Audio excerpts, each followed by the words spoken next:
Let's talk about mythology. Okay. Which one is Ye getting in most trouble for? Oh, I'm now I'm now showing an image of, yes, the tabernacle in the desert. So it's interesting that Ye is getting in trouble for talking about the Jews. We will talk about we will not talk about the Jews because that's a complicated term. Let's talk about the Hebrews or the Yahweh worshippers. I think maybe I don't know. We need another category because Christians are also, as Ye famously said, Jew in certain context, and Yahweh worshippers. What sin? Israelites. Well, certainly these are in the tabernacle camp, which this image is representing. The Israelites are the ones, the tribes encamped around the sacred enclosure. And the tribe of Judah is only one of those 12. The Levites are the ones who serve in the tabernacle, and the priest tribe. And there is, and this is, I was thinking about this because I taught a course a year and a half ago, 2 years ago, at University of Chicago, on how to be good. And we read, among other things, and we read the Analects of Confucius, and we read the Gorgias of Plato, and we read the Nicomachean Ethics of Aristotle, and we read Numbers from the Old Testament, which nobody reads because it's boring. It is actually very exciting. It has a lot of the best stories in it, including, the waters of Meribah and I see nobody knows those. And we read the New Testament, including the letter to the Hebrews. We read the Benedictine Rule. We read some of the Talmud in the Penguin edition, the Penguin Classics translation, and we read some Thomas Aquinas. I give you the full syllabus because you need to understand that I do know the context. Yes, I am. So I don't know whether owning being autist is good or bad. Apparently, Milo told me that I was. So Milo's right? I'm definitely something, right? And the thing is, I'm so, if I am autistic, so unwilling to be part of the club in those terms that I don't want to claim that, but maybe I am. But you need to know that I have tested out this structure in detail, and one of the things to understand is the structure of the tabernacle worship as it was practiced in the desert, as it's described in Numbers, which is basically a military camp, which is why I like this particular picture, because it shows like the tribes in their little squares of military men, and that it's a military camp serving the Lord. Yes. Okay, so we got that set up, right? Now, in this military camp serving the Lord, we have the tabernacle, the interior, the Holy of Holies, which has some pillars that hold it up, and it's covered with hides. These are obviously later drawings, 18th or 19th century. I forget exactly where I got them. It's in French, right? The tabernacle with its covers. What goes on in that tabernacle? Shall we have a lesson in the temple tradition? Can we? Yeah, the tabernacle tradition. So I know you know. So tell me what goes on in the tabernacle. Yeah. Oh, come on, you can do it. Atonement. No, yes. Of the Israelites. So we have sacrifice and the offering, the sin offering to God, to the God of Israel within that space. And then there's the outer court and the inner court, places where only the priests can access. The holy place where the Israelite people would go and provide their sacrifice, and then the priest would offer it to God. And then the holy of holies, where the high priest would go once a year on the Day of Atonement to go through and communicate directly with the God of Israel. How does he? So Right now, I have the image of the Ark of the Covenant now. How does he communicate? What's in that What's in that? So I've got go back and forth between the tent. There's this tent that nobody gets to go into except for someone who's very specially prepared. And within that tent, in very particular, there's this box covered in gold with angels on top of it. Yes. And the acacia chest. Right. It's made of this very special, imperishable wood covered in gold.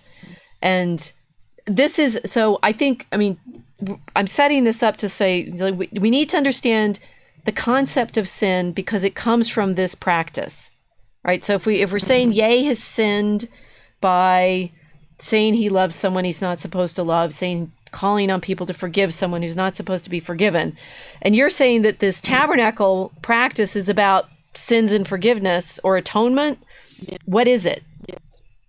Yeah. Breaking the law. As the Israelites understood it, it was having broken the law that they were given, which outlined their sins before God. We need to piece this out. What is sin in this kind of, so it's breaking the law, but the laws are, it's like it's the 10 Commandments. It's saying having no idols. So there's no image in this worship, yes. Right? It's like the presence comes. We're going to get to have a lot longer discussion about like the psychotropic drugs that they're using in this practice. You said that, yeah, she grins. That, there's incense. I didn't go to incense yet. You didn't get it. I didn't get to incense yet. Well, maybe tell them a little bit about what this worship is like, right? It's like, what do you expect to happen in this tent? We've been talking about masks and potential trances. What's going on in this tent?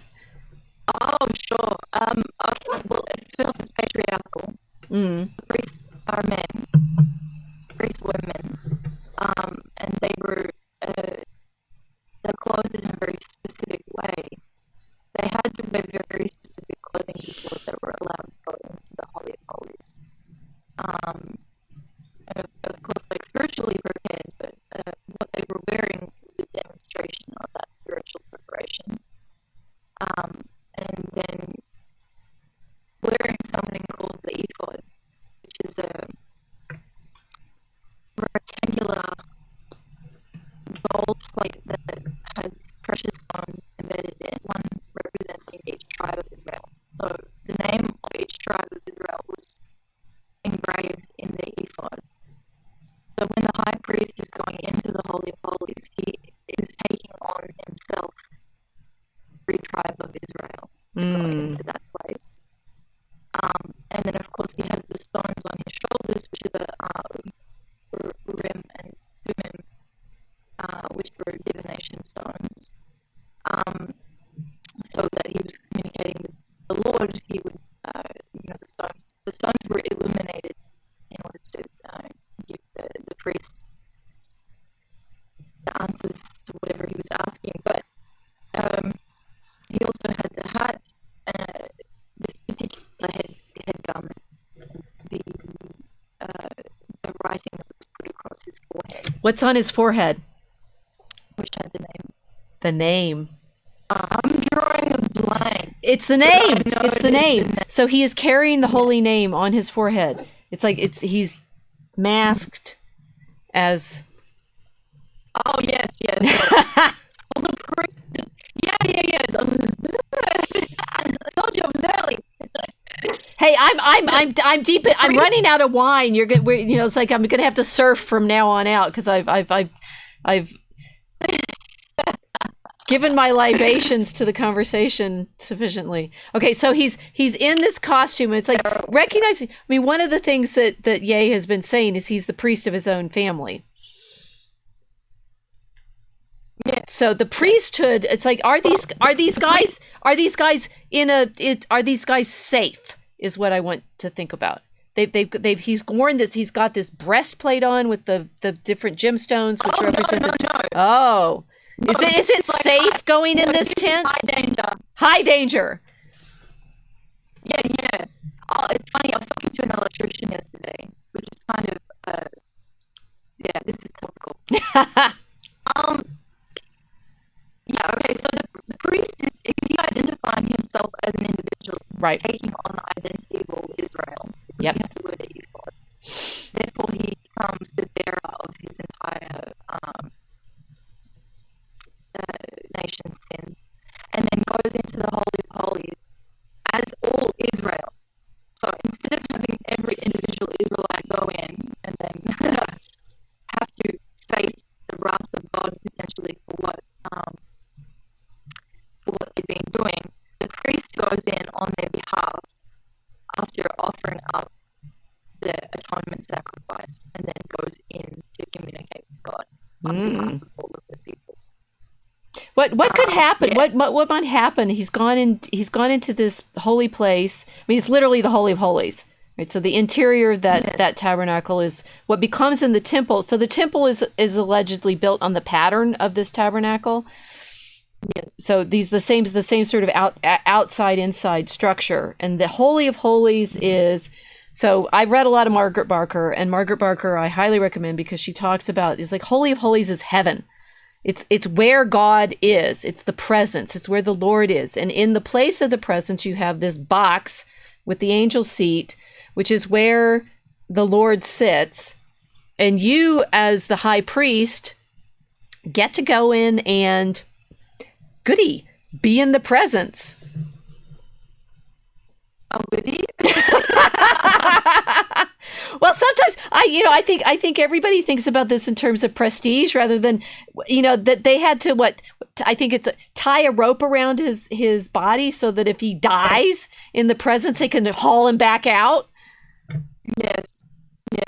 Yes, spinning ball. Didn't they wear an "I'm died, pull me out" harness? Yes. So the presence. I mean, are you meant to remember? We're supposed to be talking about what sin is.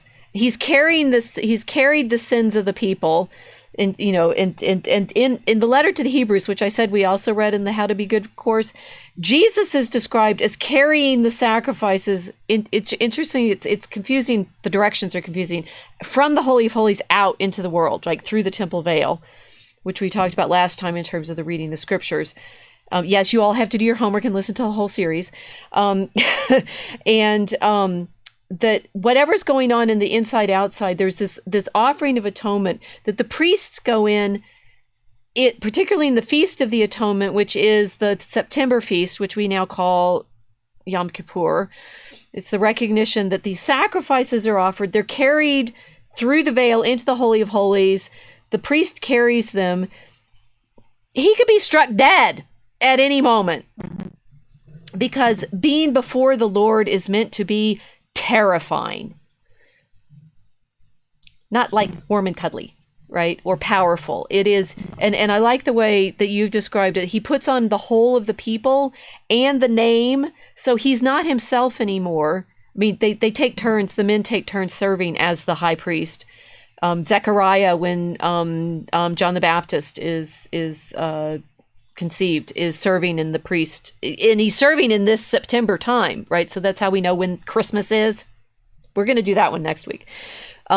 This serving in the Holy of Holies, being in the presence of the Lord. If you even touch the ark, you drop dead.